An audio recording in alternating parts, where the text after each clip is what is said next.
எப்போ வந்து அந்த மாற்று அரசியல்ன்ற அந்த நம்பிக்கையை வந்து மக்கள்கிட்ட வந்து விதைச்சி அந்த நம்பிக்கை எழுந்தீங்களா அப்போவே முடிஞ்சிருச்சு. இது வந்து திராவிட கட்சிகளுக்கு வந்து பார்த்திங்கன்னா வந்து ஒரு இது அடிமை கட்சிகள் சொன்னால் கோவம் வந்துடும் பல பேருக்கு. ஆதரவு கட்சிகளாக நீங்கள் ஆயிட்டீங்க. வாக்களிக்கணும்னு நான் வரும்போது வந்து பார்த்தீங்கன்னா யார் வேணும் யார் வேணான்னு சொல்லி நான் தீர்மானிக்கும் போது நான் வந்து ஒரு திமுகவுக்கு எதிரான ஒரு மனநிலையில் இருக்கிறேன்னு வச்சுக்கோங்கம்மா. நான் எப்படி விசிகாவுக்கு நான் வாக்களிப்பேன்? ஒரு பொதுவாக சொல்கிறேன்.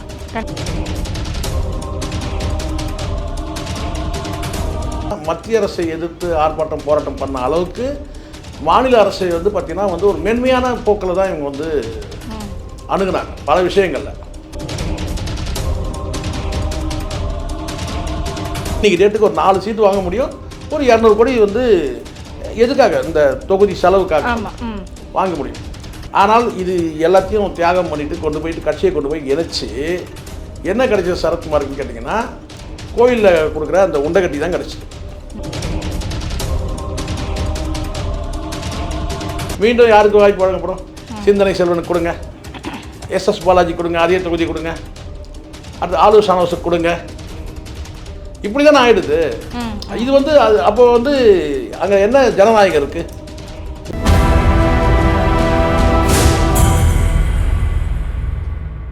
நேயர்களுக்கு வணக்கம். இன்றைய நேர்காணலில் நம்மோடு இணைந்திருக்கிறார் மூத்த பத்திரிகையாளர் திரு சேகுவேரா அவர்கள். வாருங்கள் பேசுவோம். வணக்கம் சார். வணக்கம். இன்றைய தினம் பார்த்தீங்க அப்படின்னா திமுக கூட்டணியில் தொகுதி பங்கீடானது நடைபெற்றுக்கிட்டு இருக்குது. திருமாவளவன் ஐயா அவர்கள் பார்த்தீங்க அப்படின்னா கொஞ்சம் மனசு வலியோடு தான் வந்துட்டு பேசியிருக்கிறார். நாங்கள் வந்து எல்லாத்தையுமே போராடி தான் எங்களுக்கு வந்து பெற வேண்டியிருக்குது. ஒரு நிதியாகட்டும், எங்களுக்கான அங்கீகாரமாகட்டும், தொகுதி பங்கீட கூட இவ்வளோ போராட்டம் பண்ணி தான் வாங்க வேண்டியிருக்குன்னு கொஞ்சம் மனசு வலியோடு பேசியிருக்கிறார். அவருடைய பேச்சுக்களை எப்படி பார்க்குறீங்க சார்? இது காலமாக நான் சொல்கிறேன், 2 திராவிட கட்சிகளுக்கு மாற்று அரசியல் தரணும்னு சொல்லி தான் எல்லாருமே வந்து கட்சியை தொடங்கினாங்க. அது விசிகாவாக இருக்கட்டும், பாட்டாளி மக்கள் கட்சியாக இருக்கட்டும், அடுத்து வந்த கட்சிகள் எல்லாமே கேட்டிங்கன்னா திராவிட கட்சிகளுக்கு ஒரு மாற்று அரசியல் நாங்கள் தரோம் அப்படின்னு சொல்லி தான் வந்திருக்காங்க. எப்போ வந்து அந்த மாற்று அரசியல்ன்ற அந்த நம்பிக்கையை வந்து மக்கள்கிட்ட வந்து விதைச்சி அந்த நம்பிக்கை எழுந்தீங்களா அப்போவே முடிஞ்சிருச்சு. இது வந்து திராவிட கட்சிகளுக்கு வந்து பார்த்திங்கன்னா வந்து ஒரு இது அடிமை கட்சிகள் சொன்னால் கோவம் வந்துடும் பல பேருக்கு. ஆதரவு கட்சிகளாக நீங்கள் ஆயிட்டீங்க, அவ்வளோதான் முடிஞ்சிச்சு. அப்போது கொடுக்குற இடத்துல அவங்க இருக்கிறாங்க, வாங்குகிற இடத்துல நீங்கள் இருக்கிறீங்க, அவ்வளோதான். இப்படி தான் இந்த புரிதல் தான் வேணும்.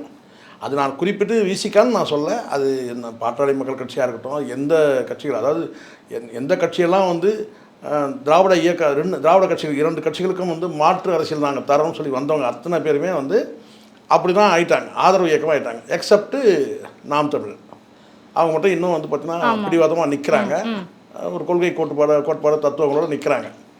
அப்போ இங்கே என்ன ஆச்சு கேட்டால், நீங்கள் வந்து தனித்து அரசியல்ன்றதே ஒரு கேள்வி ஆயிடுச்சு. எதுக்காக தனி கட்சி, தனித்து அரசியல் எதுக்கு? இது வந்து திமுக எப்போ நீங்கள் வந்து பார்த்தீங்கன்னா திமுகவோட இணைஞ்சு நீங்கள் செயல்படுறீங்களோ, அல்லது நீங்கள் திமுகவோட நீங்கள் ஆதரவு இயக்கமாக நீங்கள் இருக்கிறீங்கன்னு வச்சுக்கோங்க, ஆதரவு கட்சியாக நீங்கள் இயங்குறீங்கன்னா, அப்போ உங்களுடைய வந்து நீங்கள் சாதிச்சது என்னன்றது பெரிய லிஸ்ட்டு போடணும். இந்நேரம்லாம் வந்து கட்சி அப்படின்னு எடுத்துக்கிட்டோம் அப்படின்னா, இப்போ நாம் தமிழர் கூட தனியாக தான் நிற்கிறாங்க. இன்னும் அவங்களால ஆட்சி பொறுப்புக்கு வர முடியல. உங்களுக்கு ஆட்சி பொறுப்புக்கு வரணும் அப்படின்னா கூட்டணி தேவைப்படுது, மக்கள் ஏற்றுக்க மாட்டேங்கிறாங்க. இங்கே அதிகாரம்ன்றது நீங்கள் சரியான பார்வையில் புரிஞ்சுங்க. அதிகாரம் என்பது நீங்கள் வந்து பார்த்தீங்கன்னா வந்து அதிகார பங்கு இருக்கணும். ஒரு கூட்டணிக்கு போகிறீங்க, கூட்டணி ஆட்சினா அதிகார பங்கு இருக்குது. சட்டமன்ற உறுப்பினர் பதவியும் பாராளுமன்ற உறுப்பினர் பதவியும் நீங்கள் வந்து அதிகாரம்னு நீங்கள் நினைக்கிறீங்க. அப்போது நீங்கள் கேள்வி கேட்குற இடத்துல தான் இருக்கிறத விட, இப்போ நீங்கள் வந்து ஒரு ஆணை வழங்குற இடத்துல இல்லை, ஆணையை கேட்குற இடத்துல இருக்கீங்க. நல்லா புரிஞ்சுங்க. அரசியலில் வந்து நீங்கள் ஒரு கூட்டணி கட்சியாக இருந்தால் கூட நீங்கள் கூட்டணி அரசில் பங்கு வச்சிங்கன்னா அப்போ நீங்கள் ஆணையை வெளியிடுறதுக்கு உங்களுக்கு அதிகாரம் இருக்குது. ஆனால் இந்த இடத்துல கேட்டால் ஆணை வழங்குற இடத்துல அவங்க இருக்கிறாங்க, ஆளுங்கட்சி இருக்குது. ஆளுங்கட்சியோட கூட்டணின்னு சொல்லி நீங்கள் போனால் கூட பார்த்தீங்கன்னா ஒரு சட்டமன்ற உறுப்பினராகி நீங்கள் வந்து ஒரு ஆணையை கேட்குற இடத்துல இருக்கிறீங்க. இந்த ஆணை வழங்குங்கன்னு கேட்குறீங்க, வழங்குற இடத்துல நீங்கள் இல்லை. இந்த புரிதல் தான் வேணும். நீங்கள் சொல்லலாம், நான் கேட்டால் சட்டமன்ற உறுப்பினர் பதவி கேட்டால் நான் சட்டமன்றத்தில் போய் கேள்வி கேட்டேன்னு. நீங்கள் சட்டமன்றத்தில் கேள்வி கேட்டாலும் அது பதிவு செய்யப்படுது. அதே வெளியில் வந்து நீங்கள் பேசினாலும் வந்து பார்த்தீங்கன்னா ஒரு முட்டு சந்தில் நின்று நீங்கள் வந்து கோரிக்கை வச்சாலும் அது ஏற்கப்படுது. இப்போ நான் கேட்குற வந்து பார்த்தீங்கன்னா வந்து எந்த ஆணையை கேட்டு பெற்றாங்க நாம் தமிழர் கட்சி? அரசு போக்குவரத்து கழகம் தமிழ்நாடு அரசு போக்குவரத்து கழகம்னு மாறிச்சு. நம்ம பார்த்தோமா இல்லையா? அதுதான் நான் இங்கே வந்து என்னென்னா, ஒன்று கூட்டணியில் வந்து கூட்டணி ஆட்சியில் வந்து நீங்கள் உங்களுக்கு பங்கு இருக்கணும். ஆட்சியில் உங்களுக்கு பங்கு இல்லை. அப்போ தேர்தலுக்கான ஒரு கூட்டணின்னு நீங்கள் போகும்போது அவங்க என்ன கொடுக்குறாங்களோ அதை வாங்குகிற இடத்துல நீங்கள் இருக்கீங்க. காரணம் என்னென்னா இது வந்து தேர்தலுக்கான கூட்டணி. சரி, அந்த தேர்தலுக்கான கூட்டணி தேர்தலோட முடியுதான்னு பார்த்தீங்கன்னா இல்லை. அந்த 5 ஆண்டு காலம் அந்த ஆட்சிக்கு வந்து நீங்கள் என்ன செய்றீங்கன்னா அவங்க என்ன செய்தாலும் அவங்களோட சேர்ந்து இயங்குறீங்க. இங்கே தான் புரிஞ்சுங்க வரும். இது வெறும் தேர்தல் கூட்டணிங்க. தேர்தல் நேரத்தில் வந்து பார்த்தீங்கன்னா எந்த கட்சியோட கூட்டணிக்கு போகிறோம் நாங்கள் முடிவு பண்ணுறேங்க. ஒரு 6 மாத காலத்தில் வந்து நீங்கள் ஒரு முடிவு பண்ணி போனால் பரவாயில்ல. நீங்கள் 5 ஆண்டு காலத்துக்கு கிட்டத்தட்ட ஒரு ஒப்பந்த ஊழியர் மாதிரி நீங்கள் வந்து மாறிடுறீங்க. நான் யாரையும் கொச்சப்படுத்தணும்னு சொல்லலை, நான் விசிகாவை மட்டும் சொல்லலை. எந்த கட்சிலாம் திராவிட இயக்கங்களுக்கு இந்த திராவிட கட்சிகளுக்கு மாற்று அரசியல் கொடுக்குறோன்னு சொல்லி வந்தாங்களோ அந்த கட்சிகள்லாம் இன்றைக்கி வந்து கூட்டணிக்கு போகிறாங்க இல்லையா, அந்த கட்சிகளை பற்றி நான் பேசுகிறேன். அப்போ நீங்கள் என்ன கிட்டத்தட்ட வந்து ஒரு பாண்டட் லேபர்ஸ் மாதிரி ஒரு 5 ஆண்டு காலத்துக்கு அவங்க என்ன செஞ்சாலும் அவங்களோட சேர்ந்து முட்டு கொடுக்குற இடத்துல வந்துடுறீங்க. இன்றைக்கி வந்து அண்ணன் வருத்தப்படுறதுல அர்த்தமே கிடையாது. ஒரு கட்டத்தில் வந்து ஒரு குரல் வருது, ஒரு பத்திரிகையாளர் கூட்டத்தில் ஒரு குரல் வருது, நீங்கள் வந்து திமுக கட்சியான்னு சொல்லி ஒரு கேள்வி வரும்போது கோவப்படுறாரு, ஆவேசப்படுறாரு. ஆனால் அடிப்படையில் வந்து பார்த்தீங்கன்னா அந்த கேள்வி எதனால் அந்த கேள்வி எழும்புச்சுன்னு பார்க்கணும். அன்றைக்கும் அண்ணன் கூட வந்து முட்டு கொடுத்தது ஒரு 4 எம்எல்ஏக்கள். 4 எம்எல்ஏ கூட ஒரு 3 பேர். யாருன்னா ஆலூர் ஷானவாஸ், அதுக்கப்புறம் வந்து இவர் பாலாஜி, எஸ்எஸ் பாலாஜி, இவங்க தான் வந்து அங்கே வந்து முட்டு கொடுக்குறாங்க. அதை தாண்டி வந்து பார்த்தீங்கன்னா இப்போ அவங்க வந்து ஆலூர் ஷானவாஸ் வந்து பார்த்தீங்கன்னா ஒரு ஒடுக்கப்பட்ட வகுப்பை சார்ந்தவர் கிடையாது, சிறுபான்மை பிரிவு சார்ந்தவர். அதே மாதிரி எஸ்எஸ் பாலாஜியும் வந்து பார்த்தீங்கன்னா ஒடுக்கப்பட்ட வகுப்பை சார்ந்தவர் கிடையாது. அப்போது இந்த இடத்துல இதுதான் உங்களுக்கு புரிஞ்சுக்கணும்.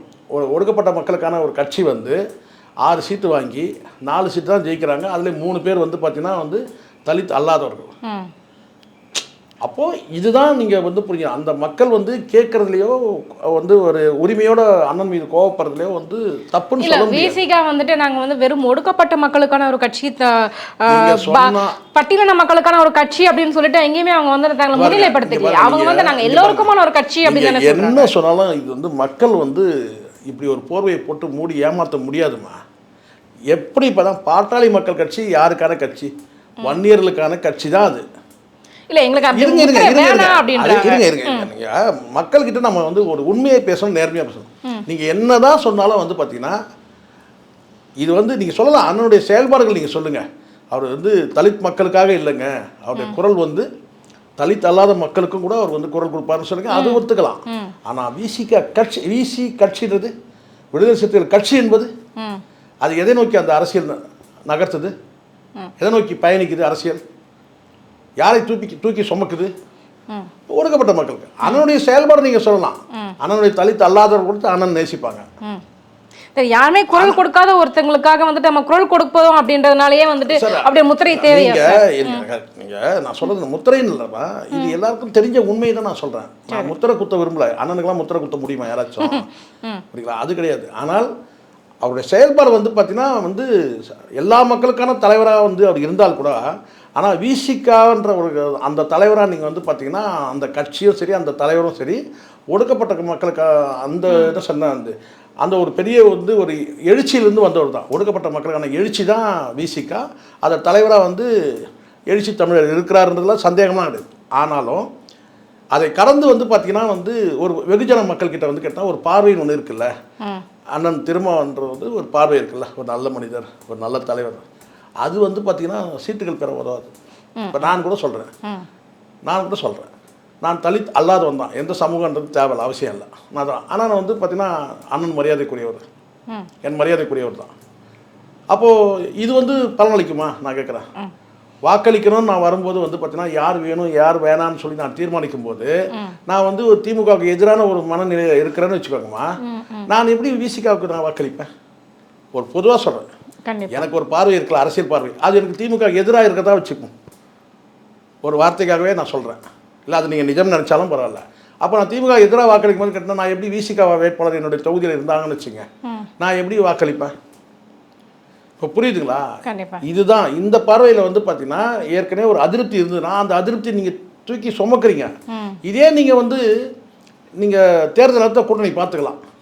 இப்போ வந்து நம்ம என்ன செய்யணும், நாம் வந்து பார்த்தீங்கன்னா அரசியல் களத்தில் வந்து இன்றைக்கி வந்து கேட்டால் நியாயமான விஷயங்கள் வருதா, பாதிக்கப்பட்ட தரப்பு யார் அப்படின்ற வச்சு நீங்கள் வந்து களத்தில் இறங்கி நீங்கள் அரசியல் நடவடிக்கைன்னு ஒன்று இருக்கு இல்லையா, அது போராட்டங்களாக இருக்கட்டும், ஆர்ப்பாட்டமாக இருக்கட்டும், அது பண்ணணும். ஆனால் இவங்களுடைய அரசியல் போராட்டங்கள் எல்லாமே கேட்டால் மத்திய அரசை எதிர்த்து ஆர்ப்பாட்டம் போராட்டம் பண்ண அளவுக்கு மாநில அரசை வந்து பார்த்திங்கன்னா வந்து ஒரு மென்மையான போக்கில் தான் இவங்க வந்து அணுகுனாங்க பல விஷயங்களில். அது நம்ம சொல்ல முடியும்.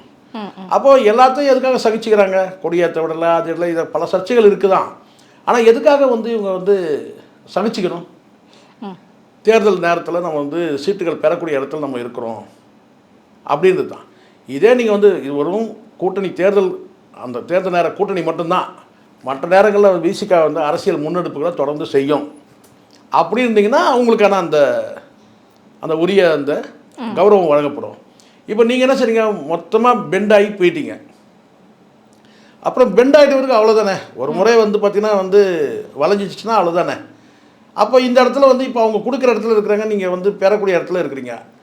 அதிகாரமாக வந்து அழுத்தமாக வந்து ஒரு குரல் கொடுத்து நீங்கள் சீட்டை வாங்க முடியாது. காரணம் கேட்டிங்கன்னா திமுக அலைன்ஸ் திராவிட முன்னேற்ற கழகத்தோட கூட்டணி நீங்கள் அமைக்கிறதோட இன்னொரு காரணம் என்னென்னா ஒரு பொலிட்டிக்கல் ப்ரொடெக்ஷன் ஒன்று இருக்குது, அரசியல் பாதுகாப்பு. இப்போ இந்த இடத்துல பிஜேபின்ற இந்த இடத்துல ஏன் அவர் சமரசம் பண்ணிக்கிறாரு, இந்த சீட்டுகள் குறைவாக கொடுத்தாலும் ஏன் சமரசம் பண்ணிக்கிறான்னு நான் புரிஞ்சுக்கிறது எப்படின்னு கேட்டிங்கன்னா ஒரு பொலிட்டிக்கல் ப்ரொடெக்ஷன். அது காரணம் கேட்டால் இன்றைக்கி பிஜேபி வந்து மதவாத கட்சி, யாரை நம்பி யாரோட சேர்ந்து பயணிக்குது? அதிமுகவோட சேர்ந்து பயணிக்குது. அங்கே நீங்கள் போக முடியாது. ஒரு வேளை இங்கே அதிருப்தி ஆகினாலும் உங்களுக்கு வந்து பார்த்தீங்கன்னா வேறு இடத்துக்கு ஒரு மாற்று கூட்டணிக்கு போகிறீங்கன்னா அங்கே வந்து பிஜேபி இருக்குது, முட்டுக்கட்டையாக இருக்குது. அங்கே நீங்கள் போகவே முடியாது. ஏன்னா உங்களுடைய அரசியல் நிலைப்பாடு கடந்த காலத்தில் சொல்லிட்டீங்க. அப்போது இந்த இடத்துல வந்து பிஜேபி வந்து அதிமுகவோட ஆட்சி வந்து பார்த்தீங்கன்னா நாளைக்கு வந்து உட்காந்துட்டாங்கன்னா பிஜேபி ரூலிங் தான். எப்படி இருந்தாலும் 10 எம்எல்ஏ வந்தாலும் பிஜேபி ரூலிங் தான். அப்போ இந்த இடத்துல வந்து விசிகாவுக்கு ஒரு அரசியல் கடமை இருக்குது. பாஜகவை தோற்கடிக்கணும். பாஜக வந்து முகமூடியான அதிமுகவை தோற்கடிக்கணும். அப்போ இந்த இடத்துல நீங்கள் வந்து பார்த்தீங்கன்னா வேறு வழியே இல்லாமல் நீங்கள் சமரசத்துக்கு போய் தான் ஆகணும். அவங்க எண்ணிக்கை கொடுத்தாலும் இல்லை, இதெல்லாம் தேவையில்லை. விசிகாவோட வெற்றி மட்டும்தான் நமக்கு தேவை. எங்கே என்ன கொள்கை வேணால் ஒரு கோட்பாடு வேணால் ஒன்றும் வேண்டாம். நம்ம வந்து பார்த்திங்கன்னா வந்து திமுகவை எதிர்த்து நம்ம வந்து அரசியல் களமாடணும்னு சொன்னால் நீங்கள் நேராக போய் அதிமுகவோட போய் இணைஞ்சிங்கன்னா இப்போ கூட வந்து பார்த்திங்கன்னா இவங்க கேட்குற அந்த 10 சீட்டை கொடுப்பாங்க. ஆனால் அண்ணன் திரும்ப என்ன ஆவார்? விதை நெல்லை தின்ற விவசாயி மாதிரி ஆயிடுவார். காரணம் அடிப்படை கொள்கை.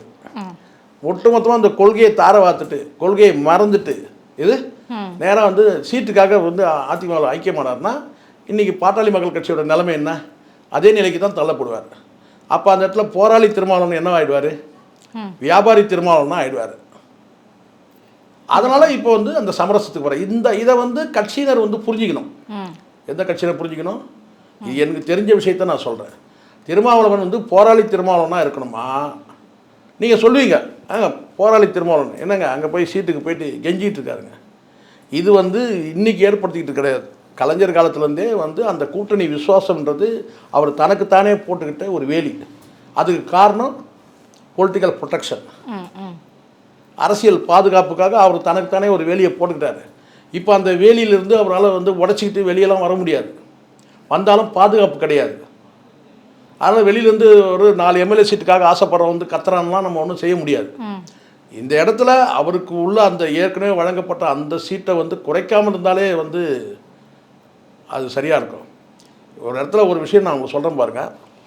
திருமாவளவன் அவர்களை பொறுத்த வரைக்கும் நான் சொல்கிறேன், அரசியல் வந்து ஆழமாக உற்று நோக்கக்கூடியவங்கள அவரும் ஒருத்தர். ஆழமான பார்வை. தமிழ்நாடு மட்டும் இந்தியாவில் இருக்கிற ஒட்டுமொத்த அரசியலுமே வந்து ஒரு கூர்ந்து கவனிக்கக்கூடிய ஒரு ஆழமான அரசியல் புரிதல் உள்ளவர் அவர். இந்த இடத்துல நீங்கள் நல்லா கவனிங்க.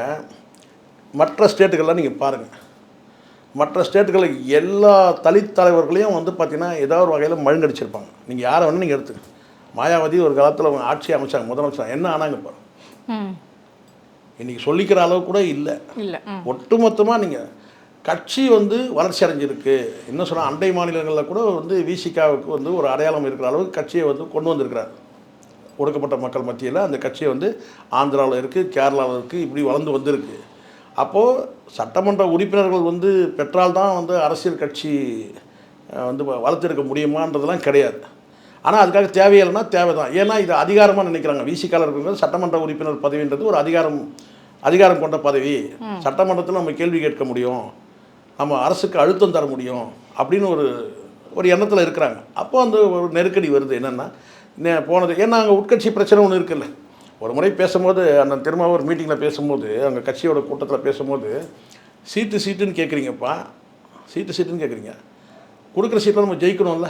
ம் அப்போது அங்கே வந்து பார்த்தீங்கன்னா சீட்டு எண்ணிக்கை வாங்குறது பெருசு இல்லை. நீங்கள் 6 சீட்டு 10 சீட்டு வாங்கலாம், ஆனால் அந்த 10 சீட்டுனா நீங்கள் வந்து குறைஞ்சது 8ஆவது அடிக்கணும்ல. ம் இப்போ கடந்த முறையே நீங்கள் 6 சீட்டு வாங்குறீங்க, அந்த 6 சீட்டுமே வந்து பார்த்தீங்கன்னா வந்து இதுதான் பலவீனம்.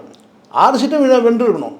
ஆனால் 3 சீட்டு வந்து நான் தலித், ஆலூர் ஷானவாஸ், எஸ்எஸ் பாலாஜி, இவங்க வந்து நான் தலித் 3 பேரும், ஒருவர் மட்டுமே வந்து தலித்துன்ற மாதிரி தான் இருக்குது. ம் அப்போ அது ஒரு மைனஸ் தானே. கண்டிப்பாக அங்கே மெஜாரிட்டி வந்து 3 பேர் வந்து பார்த்தீங்கன்னா நான் தலித் வந்துடுறாங்க ம் இல்லையா. அப்போது அந்த 6 சீட்டும் வெற்றி அடைஞ்சிருக்கணும். ஆனால் அதுக்கான வந்து எந்த உத்தரவாதம் சொல்ல முடியுமா?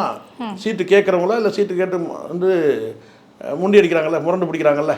ம் ம் ஸோ அதனால் எனக்கு தெரிஞ்ச வரைக்கும் நான் கேட்டிங்கன்னா கடந்த கால அரசியல் நான் சொல்கிறேன், இது ஏன் இந்த சீட்டு எண்ணிக்கை குறையுதுன்னா, கடந்த காலத்தில் வந்து நீங்கள் வந்து ஒரு எதிர்ப்பு அரசியலை நீங்கள் முன்னெடுக்க, எதிர்ப்பு அரசியல் கூட தேவையில்லை. ஒரு நியாயமான விஷயத்துக்கு நீங்கள் வந்து உங்களுடைய குரலை நீங்கள் கொடுக்காம மென்மையான போக்கு கொடுக்கலன்னு நான் சொல்ல மாட்டேன், ஒரு மென்மையான போக்கை கடைப்பிடிச்சது உண்மை தானே. அதுதானே ஒரு பத்திரிகையாளர்கிட்ட இருந்து அந்த குரல் வருது. அதில் இன்னொரு விஷயம் சார், இன்றைக்கி ப்ரெஸ் மீட் கொடுக்கும்போது பார்த்தீங்க அப்படின்னா பக்கத்தில் உட்காந்த எஸ்எஸ் பாலாஜி அவர்கள் கொஞ்சம் ஒரு புன்சிரிப்போடு தான் உட்காந்துருந்தார். அவரோட தன்னோட வழிகளை வந்து பகிர்ந்துகிட்டு இருந்தப்போ கொஞ்சம் புன்சிரிப்போடு இருந்தார். எனக்கு வேண்டிய சீட்டு எனக்கு கிடைச்சிருச்சு, யார் எப்படின்னா போனால் என்ன அப்படின்ற தாட் இருக்குமா? அந்த எண்ணம் உண்டுமா. இங்கே முதல்ல ஒரு விஷயம், நீங்கள் அண்ணன் செய்த அண்ணனை வந்து சில குறைகள் நம்ம சொல்லி தான் ஆகணும். சில நேரங்களில் சொல்லும் போது நம்ம சொல்கிறோம், வேறு உள்நோக்கத்தோடு சொல்லலை. சொல்லணும் இப்போது ஏற்கனவே உங்களுக்கு தெரியும், ஒரு முறை வந்து பாராளுமன்ற தேர்தலில் வெற்றி பெற்றால் அடுத்தது வேற ஒருத்தருக்கு வாய்ப்பு தரணும். ஆனால் அங்கே வந்து பார்த்திங்கன்னா 2வது முறையும் வந்து ரவிக்குமாருக்கு பாராளுமன்ற வந்து சீட்டு கொடுக்குறாரு. 2 முறை ஒரு பாராளுமன்ற உறுப்பினராக ஆகிறாரு, யார் ரவிக்குமார் ஆகிறார். ஆனால் உண்மையிலேயே அந்த சீட்டை வேறு யாராவது ஒருத்தருக்கு வந்து கொடுத்துருக்கணுமா இல்லையா? இப்போ தலைவராக இருக்கிறாருன்னா அவர் மீண்டும் தேர்தலில் போட்டிடுறாருன்னு சொன்னால் அதை வந்து நீங்கள் ஜீர்ணிச்சிக்கலாம். ஆனால் பொதுச் செயலாளரும் வந்து இப்போ நான் கேட்குறேன், 2029 2 சீட்டு கொடுக்குறாங்கன்னு வச்சுங்க, அப்போவும் வந்து பார்த்தீங்கன்னா அதே ரவிக்குமார் அதே திருமாவளவன் தானே ஜெயிக்கிறாங்கன்ற மாதிரி ஆகிடும், நிற்கிற மாதிரி ஆகிடும். அப்போ அதுவே முதல் தப்பு. ஒரு முறை வந்து பொதுச்செயலாளருக்கு வாய்ப்பு கொடுத்தீங்கன்னா அடுத்த முறை இன்னொருத்தருக்கு வாய்ப்பு கொடுத்துருக்கணும். யாருக்காச்சும் கொடுக்குறதே 2 சீட்டு தான், நீங்கள் வந்து உங்களை இழக்க வேண்டாம்.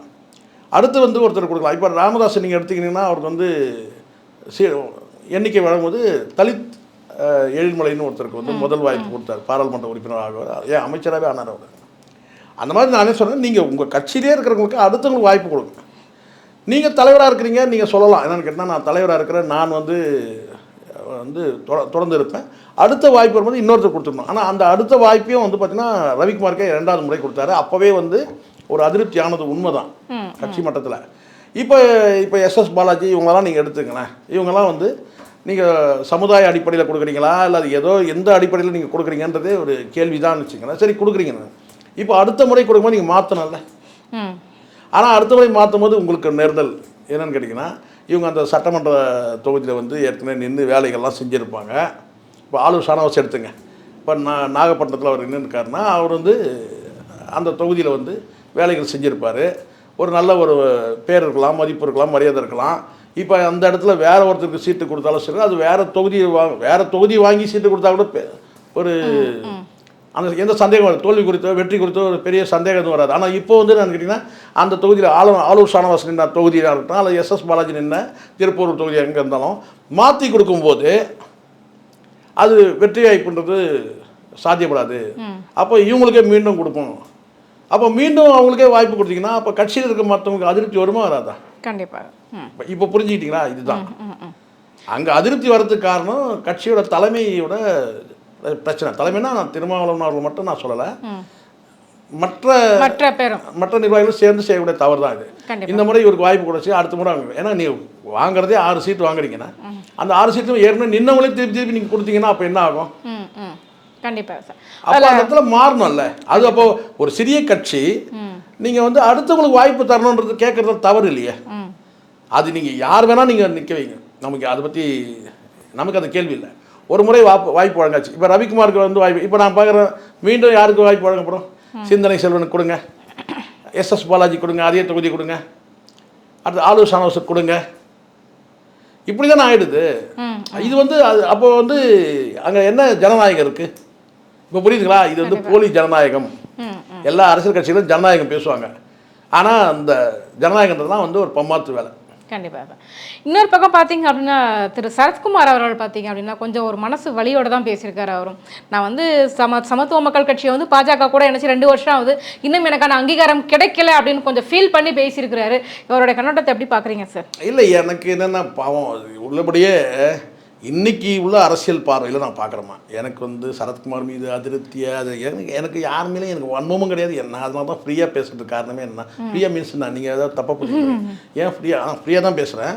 நான் எனக்கு என்ன இதுன்னா நமக்கு வன்மத்தோடு நான் பேசுறது கிடையாது. எந்த அரசியல் கட்சியும் வன்மத்தை வச்சுக்கிட்டு பேசணும், இவங்களை காலி பண்ணணும், அது பண்ணணும், அந்த நோக்கெல்லாம் கிடையாது. உள்ளபடியே நான் வந்து இன்றைக்கி அரசியல் பார்வையில் பார்த்தீங்கன்னா சரத்குமார் எடுத்த முடிவு தவறான முடிவு. கட்சியை வந்து கொண்டு போயிட்டு இணைச்சார் பார்த்தீங்களா, மிட் நைட்டு நான் யோசனை பண்ணேன் 2 மணிக்கு, அது 2 மணிக்கு என் மனைவிக்கிட்ட கேட்டுட்டு போய் கட்சி, அது ரொம்ப தவறான முடிவு. ஏன்னா மிட் நைட் 2 மணிக்கு எல்லோரும் தூங்கணும், பொதுவாக தூங்கணும். சரி, தூங்காமல் நீங்கள் யோசிக்கிறீங்கன்னு சொன்னால் அந்த யோசித்து நீங்கள் எடுக்கிற முடிவு வந்து பார்த்திங்கன்னா மறுபடியும் பகலில் ஒரு முறை யோசிக்கணும். நேற்று நைட் 2 மணிக்கு நம்ம யோசித்தோமே, அது வந்து 8 மணிக்கு மறுபடியும் காலையில் பார்த்து இது யோசிக்கணும். ஆனால் 2 மணிக்கு யோசனை பண்ணிவிட்டு அந்த யோசனையை அப்படியே முடிவு எடுத்துகிட்டு அதுக்கப்புறம் காலையில் பொழுது விடிஞ்சு போய் நேராக கொண்டு போய் இணைச்சது தான் தப்பு. காரணம் என்னன்னா, இன்றைக்கி சரத்குமாரோடைய சமத்துவ மக்கள் கட்சியை விட சிறிய கட்சிகள்லாம் இன்றைக்கி வந்து கூட்டணி பேரம் பேசுகிறாங்க, தொகைக்கு தொகையும் வாங்குகிறாங்க, சீட்டுகளும் வாங்குகிறாங்க. இன்றைக்கி சமத்துவ மக்கள் கட்சி வந்து பார்த்திங்கன்னா மினிமம் வந்து ஒரு 4 சீட்டு பெற முடியும். ஒரு கிட்டத்தட்ட வந்து பணம்னு சொன்னால் கூட பார்த்தீங்கன்னா வந்து இன்றைக்கி எல்லா கட்சிகளும் பணம் வாங்கிட்டு இருந்தாலும் நான் சொல்கிறேன், நான் ஒன்றும் அளந்து தரல எண்ணி தர இடத்துல நான் இல்லை. இருந்தாலும் ஒரு 200 கோடி வாங்க முடியும். இன்றைக்கி டேட்டுக்கு ஒரு 4 சீட்டு வாங்க முடியும். ஒரு 200 கோடி வந்து எதுக்காக, இந்த தொகுதி செலவுக்காக வாங்க முடியும். ஆனால் இது எல்லாத்தையும் தியாகம் பண்ணிவிட்டு கொண்டு போயிட்டு கட்சியை கொண்டு போய் இணைச்சி என்ன கிடைச்சது சரத்குமாருக்குன்னு கேட்டிங்கன்னா, கோயிலில் கொடுக்குற அந்த உண்டகட்டி தான் கிடச்சிது. இந்த பெருமாள் கோயிலில் தருவாங்கல்ல, இந்த சங்கிகள்லாம் சேர்ந்து என்ன சேர்க்கட்டுனா வந்து தானம் தொன்னையில் வந்து சுண்டல் கொடுப்பாங்க, இல்லை தயிர் சாதம் கொடுப்பாங்க. அதுதான் கிடச்சி சரத்குமாருக்கு. ஒருவேளை அவர் வந்துட்டு பதவிகளையும் ஒரு கவர்னர் பதவி எதிர்பார்த்துருப்பாரோ சார் அவர்? இல்லை, நான் என்ன சொன்னேன், ஏன் என்ன தகுதி குறைவான்னு கேட்குறேன். சரத்குமாருக்கு வந்து கவர்னர் பதவி கொடுத்து ஏதாவது தகுதி குறைவான்னு கேட்குறேன். சரத்குமாருக்கு தகுதி குறைவா? நல்ல படித்த பட்டதாரி அவர். வந்து அது நீங்கள் எம்பி பதவியில் ஏற்கனவே இருந்திருக்கார், ராஜ்யசபா எம்பி பதவியில் ஏற்கனவே வந்து திமுகவை கொடுத்துருக்கு. எந்த வகையில் வந்து மற்றவங்க நீங்கள் கணக்கு எடுத்துங்க, நீங்கள் வட இந்தியா முழுவதும் இருக்கிற கவர்னர்களும் நீங்கள் எடுங்க, லிஸ்ட் அவுட் எடுங்க, அவங்களுடைய வந்து கடந்த கால அவங்களுடைய வந்து அவங்க கல்வி தகுதி எடுங்க, அவங்க அரசியல் தகுதி எடுங்க. எந்த வகையிலும் சரத்குமார் வந்து பார்த்திங்கன்னா ஒரு கவர்னர் பதவிக்கு வந்து தகுதி இல்லாத ஆள்லாம் கிடையாது. மினிமம் ராஜ்யசபா எம்பி பதவி கூட கொடுக்கலாமா அந்த கட்சியில்? சரி, இது எதுவுமே வேண்டாம், இது எதுவுமே வேணாம். ஒரு கட்சியை கொண்டு வந்து இணைச்சிருக்கிறாங்கல்ல, அவர் வந்து பார்த்தீங்கன்னா குறைஞ்சபட்சம் வந்து பார்த்தீங்கன்னா அந்த கட்சியில் இருக்கிற வந்து ஒரு கௌரவமான ஒரு பதவி, ஏன் ஒரு மாநில தலைவர் பதவி கொடுக்கக்கூடாதா? அண்ணாமலையை நீக்கிட்டு நயினார் நாகேந்திரன் கொடுக்குறீங்கல்ல, அப்போ அப்படியே இவர் அந்த மாநில தலைவர் பதவி இவர்கிட்ட கொடுக்கலாமே. ஒரு காலத்தில் உங்களுக்கு தெரியும், திருநாவுக்கரசு வந்து காங்கிரஸே மாநில தலைவர் பதவியில் இருந்தார், பிஜேபி சேர்க்கும் போதும் மாநில தலைவராக இருந்தார். இதே பிஜேபிக்கே மாநில தலைவர் பதவியில் திருநாவுக்கரசு இருந்தார். அப்போது அவங்களெல்லாம் விட இப்போ வந்து சரத்குமார் எந்த வகையில் தகுதி குறைவாயிட்டார்? கண்டிப்பாக. இப்போ புரியுதுங்களா? அதனால் இந்த இடத்துல கரெக்டு தான். ஆனால் காலம் தவறி யோசிச்சு என்ன பிரயோஜனம்? ஒருவேளை இப்போ சமத்துவ மக்கள் கட்சியை திரும்ப வெளியில கொண்டுட்டு வந்து அந்த மாதிரி கட்சி நிர்வாகம் பண்ணா எல்லாம் வந்து நடக்கிற காரியம். மறுபடியும் வந்து இப்போ என்ன புரட்டா சூரி கதையா இது? இப்போ மறுபடியும் முதல்ல இருந்து ஆரம்பிப்பான்னு சொல்கிறது. இதெல்லாம் பொலிட்டிக்கல் என்ன சொன்னா, லைஃப்பில் வந்து நிதானம் வேணும், பொறுமை வேணும்.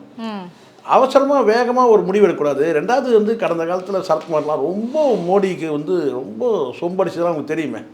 ஓவராக ரொம்ப பில்டப் பண்ணது, மோடி வந்து பண்ணது எல்லாம் வந்து பாரத் மாதா கி ஜெயன்னு சொல்லி வந்து சவுண்டு கொடுத்ததெல்லாம் நம்ம பார்த்தோம். ஸோ இதெல்லாம் வந்து வெளியில் நீங்கள் வேணால் பெருமையாக பேசிக்கலாமே தவிர உள்ளுக்குள்ளே உங்களுடைய அந்த பிளட் இருக்குல்ல, அது வந்து பிஜேபி கட்சி வந்து இணங்கி போகாது. சும்மா வெளியில் குரலை கொடுக்கலாம், பாரத் மாதா கி ஜெய் அப்படின்னு சொல்லி குரலாம் கொடுத்தாரு, மோடிஜி வாழ்க்கை, இதெல்லாம் ரைட்டு, பொருந்தாது. ஏமா சரத்குமார் இவர் ராதாரவியால் ஏன் இருக்க முடியலங்க? இவங்கெல்லாம் திராவிடியன் பார்ட்டிஸில் இவங்க இருந்தவங்க. சரத்குமார் வந்து நீங்கள் திராவிடியன் பார்ட்டியில் ஒரு ராஜ்யசபா எம்பியாகவே இருந்தவர். இங்கே வந்து ஈஸியாக எளிதாக போயிடும். இப்போ இன்றைக்கி அவர் நினச்சிருந்தாருன்னா சரத்குமார் வந்து இங்கே கட்சியே வந்து இன்றைக்கி டேட்டு கொண்டு போயிட்டு டிஎம்கேவோட நீங்கள் அலைன்ஸ் போயிருந்தீங்கன்னா கூட உங்களுக்கு உரிய அந்த அந்த மரியாதை கிடச்சிருக்கும். ஆனால் ஒரு 2 சீட்டு கொடுத்துருந்தாலும் கூட வந்து உங்களுக்கு வந்து ஒரு கவனம். இப்போ எதுவுமே இல்லாமல் தானே இருக்கீங்க. அங்கே இருக்கிறீங்களான்னு தெரியல. அப்பப்போ பிஜேபியில் நீங்கள் இருக்கிறீங்களான்றத வேற வந்து இது பண்ணோம். அப்போ இந்த சீட்டு வாங்கி தேவையில்லாமல் அங்கே போய் வந்து நின்று அந்த பையன் ஜெயிக்கிறதையும் கெடுத்து, விஜயகாந்த் மகனாக ஜெயிச்சிருப்பானா அதையும் கெடுத்து, கடைசியாக என்ன தான் கிடச்சிது?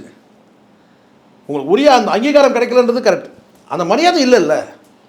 இதே நீங்கள் இதே நீங்கள் எடப்பாடி பழனிசாமி கிட்ட இப்போ நான் என்ன கேட்குறேன், முட்டாள் சரத்குமார் செய்தது தயவு செஞ்சு இதை பதிவு பண்ணுங்கள், முட்டாள்தனமானதுன்னு நான் சொல்கிறேன். எப்படி சொல்கிறேன்னா, நீங்கள் கட்சியை போய் இணைக்காமல் நீங்கள் ஒரு கூட்டணியை மட்டும் இணைகிறதா வச்சுங்க. நாங்கள் ஆதரவு தெரிவிக்கிறேங்க, சமத்துவ மக்கள் கட்சி ஒரு ஆதரவு இயக்கம், ஆதரவு கட்சி எதுக்கு, என்டிஏக்கு அப்படின்னா கூட பரவாயில்ல. ஆனால் இணையற முடிவு போய் எடுத்தீங்க பாருங்கள், அதுதான் வந்து தற்கொலைக்கு சமமானது. கண்டிப்பாக. ஆமாம். அப்போ உங்களை மதிப்பு என்ன, அட வந்து சேர்ந்தாச்சு இல்லை அப்புறம் என்ன பெரியது. எனக்கு தெரிஞ்சு அந்த பிஜேபியில் போய் சேர்ந்த அத்தனை பேரும் நான் சொல்கிறேன், அது துரைசாமியாக இருக்கட்டும், கேபி ராமலிங்கமாக இருக்கட்டும், யாராவது அந்த கட்சியில் போய் இணைஞ்சவங்க வந்து ஒரு பிரகாசமாக இருக்கிறாங்க, ஒரு உரிய ஒரு மரியாதையோடு இருக்கிறாங்க, சொல்லுங்க பார்ப்போம். யாராவது பிஜேபியில் போய் சேர்ந்தப்பா எனக்கு இந்த பதவி கொடுத்துட்டாங்க, இங்கே நான் நல்லா இருக்கிறேன், ஒரு கௌரவம் கொடுத்துருக்குறாங்க, சொல்லுங்க பார்ப்போம். கிடையாது. தமிழிசைக்கே கொடுத்த மாதிரி கொடுத்து பிடுங்கிட்டாங்க. இப்போ அவங்க பாவம் தமிழிசை வந்து என்னவா இருக்கிறாங்கன்னு ஒன்றும் புரியல. இது கண்டிப்பாக. ஆமாம். தமிழிசை வந்து பார்த்தீங்கன்னா அவங்களா விருப்பப்பட்டு தானே ராஜினாமா பண்ணிட்டு வந்தாங்க, யாரும் நிர்பந்திக்கலமா. ராஜினாமா பண்ணுறதுல நிர்பந்திக்கிறது கிடையாது. ஒரு உத்தரவு வந்தால் தான் பண்ண முடியும். சும்மா வெளியில் சொல்லிக்கலாம், நானே பண்ண சொல்லலாம். அதெல்லாம் வந்து அரசியல் கணக்கு இருக்குது, சும்மாலாம் இல்லை. பண்ணுங்கன்னு சொன்ன பிறகு தான் அவங்க பண்ணியிருப்பாங்க. யாராவது கவர்னர் பதவி நான் ராஜினாமா பண்ணி நான் தமிழ்நாடு அப்படி சரி வந்தாலும் வந்து பார்த்தீங்கன்னா இங்கே வந்து தமிழ்நாட்டில் ஏதாவது பதவி கொடுத்துட்டாங்களா? இல்லை அது கௌரவம் பண்ணி அப்படிலாம் கிடையாது. அவங்க வந்து ஒரு உத்தரவு வருது, நீங்கள் வந்து அது மாதிரி நிறைய நான் யாரையும் நான் குறிப்பிட்டு சொல்லணுன்ற காயப்பட்டம் கிடையாது. சரத்குமார் பொறுத்த வரைக்கும் ஒரு முட்டாள்தனமான ஒரு அரசியல் பண்ணிட்டார். வேறு வழி இல்லாமல் அந்த வார்த்தையை நான் சொல்கிறேன். கஷ்டமாக தான் இருக்குது முட்டாள்தனம்னு சொல்கிறது. இல்லைனா இப்படி சொல்லலாம், அறிவு கட்ட வேலை செஞ்சுட்டார் சொல்லலாம். எல்லாம் சொன்னாலும் எப்படி சொன்னாலும் ஒன்று தானே அது. ஆனாலும் வந்து பார்த்தீங்கன்னா, ஏன்னா இந்த இடத்துல இந்த வார்த்தையை சொன்னால் தான் சரியாக இருக்கும். கண்டிப்பாக. ஏன்னா நீங்கள் மீண்டும் நான் திருப்பி சொல்கிறேன், நீங்கள் கூட்டணியில் இணைஞ்சிருக்கணும். ஏன்னா உங்களுக்கு வந்து யோசிக்கணும்ல. நீங்கள் ராத்திரி 2 மணிக்கு யோசனை பண்ண என் மனைவி கிட்ட கேட்டேன்னு சொன்னீங்க, அது எவ்வளோ பெரிய தப்பான வார்த்தை தெரியுங்களா? ஏன்னா ஒரு சமத்துவ மக்கள் கட்சின்றதுக்கு எவ்வளோ தொண்டர்களால் வந்து உங்களை நம்பி வந்த தொண்டர்கள்ட்ட நீங்கள் கேட்கணும்ல. நீங்கள் நம்பி வந்த தொண்டர்கள்ட்ட நான் ஒரு வார்த்தை கேட்டேங்க, ஒரு பொதுக்குழு கூட்டினேன். அங்கே இருக்கிற ஒரு மெஜாரிட்டி பீப்புள் சொல்கிறாங்க என்னன்னு கேட்டால் வந்து கட்சியை இணைச்சலாம்னு சொல்கிறாங்க. ஆனால் 2 மணிக்கு வந்து நான் என் மனைவி கிட்ட கேட்டேன், போயிருந்தேன். அதுக்கான பாவத்தை அனுபவிக்கிறீங்களா இல்லையா? பாவம் தானமா அது. சமத்துவ மக்கள் கட்சின்றது சரத்குமார் தலைவராக இருந்தாலும் எவ்வளோ தொண்டர்கள் உயர்வு செஞ்சு உழைச்சிருப்பாங்க, போஸ்டர் ஒட்டியிருப்பாங்க, பேனர் கட்டியிருப்பாங்க, எல்லாம் பண்ணியிருப்பாங்க. அப்போ பேரளவுக்காவது ஒரு பொதுக்குழுவை கூட்டி நான் முடிவெடுத்துன்னு சொன்னால் அது எப்படி இருக்குது? ஒரு செயற்குழு கூட்டி முடிவெடுத்துன்னு சொன்னார்கள், முக்கிய தலைமை நிர்வாகிகள் வர வச்சு நான் முடிவெடுத்து சொன்னால் எப்படி இருக்குது? ராத்திரி 2 மணிக்கு நான் வந்து என் மனைவி கிட்ட கேட்டேன். அப்போ உங்களை நான் என்ன சொல்ல முடியும்? இதுக்கு மேலே நான் எதுவும் சொல்கிறதா இல்லை. இது வந்து சரிதான், அங்கீகாரம் கொடுக்கலன்னு சொல்கிறார் இல்லையா? அது வருத்தமாக இருந்தால் கூட வந்து பார்த்தீங்கன்னா இதை நீங்கள் அனுபவிக்கணும்னு இருக்குது, அவ்வளோதான். கண்டிப்பாக சார். எங்கள் கேள்விகளுக்கு ரொம்ப சிறப்பான பதில் சொன்னீங்க, ரொம்ப நன்றிமா.